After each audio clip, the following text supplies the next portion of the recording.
particular train station is patterned after a real train station in Paris. There's a very famous photograph of a train as the brakes failed, and they just literally went straight through the train station and crashed. And this photograph was actually in the book, and it was something that inspired Brian Selznick. And when we saw the photograph in the book, it's like, well, you have to do this moment. We had 2 weeks to do our design and come up with the concept of how we were to control and make the shot work. We had 3 weeks to build the entire set. We built the set itself following artwork from the first unit art department, but also making it so we can destroy it. We had to design the locomotive, and we had no blueprints. It was based on a picture. Everything has been basically built here. Either we have molded it, sculpted it, or shaped it here at this facility. The process for building the train actually starts with historical research. So this is as close to the exact model train that actually crashed through the Mount Parnasse train station. And Martin Scorsese decided that even though this is in a dream scene, he wanted to be exactly the visual of that famous photograph. When we first started laying out the scale of this train, the scale that was desired was quarter scale. And it's fairly large for a model. As you can tell, it's a pretty big miniature. We need to make it that big so that when we actually crash it and shoot it at 50 frames a second, it appears to be full scale.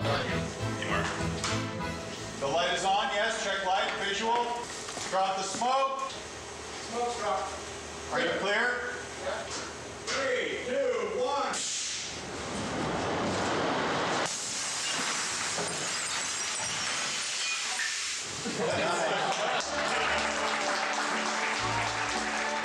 Our first take worked perfectly, and now we're just doing a couple of lighting changes and add more steam, make sure that the glass breaks away in more places than it did before. Just kind of refinements make it that much better. These are sort of the best kind of visual effects, are the kind that are sort of seamless in the sense that it's a historical picture and not necessarily science fiction or fantasy. So a lot more challenging, but the end results are always more exciting. I love recreating historical moments. There's something really eerie and strange and just great about it. And I've been lucky enough in my career, I recreated the ship in the Titanic and the spaceship in Apollo 13. And when you get everything exactly right, it's almost like you go back in time to some degree. There's something really just fascinating about it. We use a lot of materials that will crush and dent like the real materials. We use a lot of lead. There's like some lead pieces on here. This twists and bends like the real thing would if it were made out of, you know, raw forged steel. And then the wheels and the wheel mechanisms. Wheels are machined billet aluminum. Little details like weighting this coal tender feeding box so that when it lands, it pops open. So we just tried to get all the little details to match what would have happened in the real crash. You tend to kind of feel these details as opposed to see them. If you have so many things that actually ring true, it makes you believe the whole event, and that's what you really want to do, because by the time you cut out of it, you appreciated it, felt real, and you're on to something else. We've done these kind of effects for a long time, and we engineer and test everything a great deal before we get to the production day. So I just hope that everything works, but yeah, there's always a little anxiety. It's always that little stressful moment while we get set up and get the cameras going and everything else. You know, just about to pull the trigger and, you know, the thing falls into frame or something.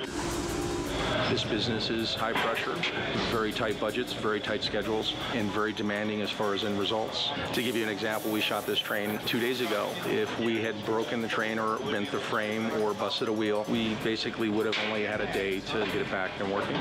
So the big challenge is designing the train to survive multiple takes. So this is our second take and hopefully our last take. Okay, visual check on the light. Lights on. Go ahead and drop the cookie. Okay, clear. Action when John is clear. Clear. 3, 2, 1.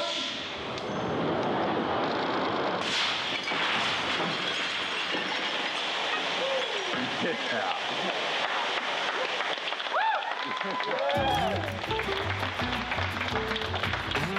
That's a cut. That is a cut. It's one-to-one. It's amazing. Watching this take, which is the second take, I mean, I feel like I was 1895 watching the train come through, standing on the street looking at it. I saw it in slow motion as it came through the window. I didn't even need to see playback. It was perfect. This is a better one. Before it was about 4 degrees tipped more towards vertical, so it's got enough distance now, and it matched perfectly. It's exactly what we want. When you're actually looking through the camera and you see what would have been seen back in the day, actually it's a pretty great thrill.